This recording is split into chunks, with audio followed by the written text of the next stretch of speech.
지금까지 배운 내용을 정리해 봅시다. 물은 수소와 산소로 분해가 됩니다. 하지만 수소와 산소는 더 이상 분해가 되지 않습니다.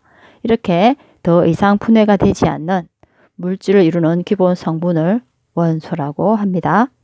그리고 과학자들은 작은 입자에 대해서도 관심이 많습니다. 그래서 우리도 입자에 대해서 배웠습니다. 수소의 성질을 가지고 있는 가장 작은 입자는 바로 수소 분자입니다. 그리고 수소 분자는 쪼개면 쪼개집니다. 하지만 쪼개지는 순간 수소의 성질은 사라집니다. 그리고 이 쪼개진 작은 입자는 우리가 원자라고 이야기합니다. 그래서 물질을 이루는 기본 입자는 원자라고 이야기합니다. 그러면 산소를 가지고 살펴보도록 합시다. 이게 바로 산소의 성질을 가지고 있는 가장 작은 입자인 산소 분자입니다.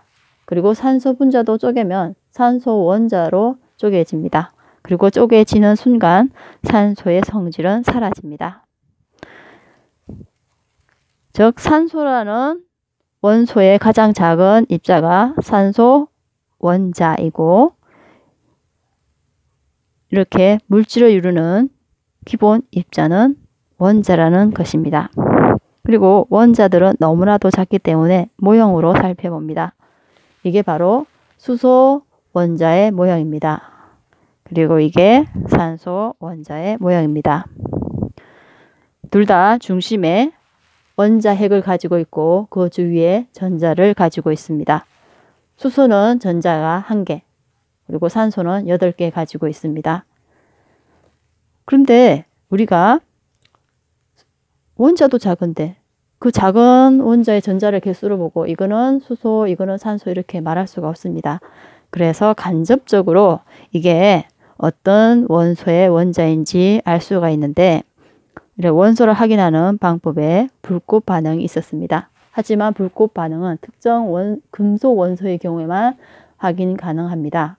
자, 그러면 다른 원소들은 어떻게 구분할까요? 바로 선 스펙트럼을 통해서 구분합니다. 자, 이게 바로 수소의 선 스펙트럼입니다. 그리고 이게 산소의 선 스펙트럼입니다. 사람마다 다르게 생기고 지문이 다르듯이 원자마다 전자의 개수가 다릅니다. 그리고 이 전자의 개수가 다르다 보면 선 스펙트럼도 다르게 나타납니다. 여기에도 잘 보면 선 스펙트럼이 있습니다.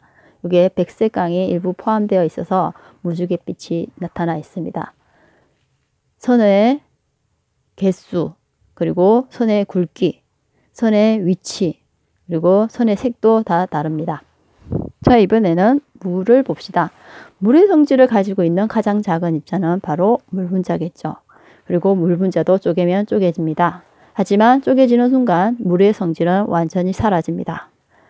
그리고 수소 원자와 산소 원자로 쪼개집니다.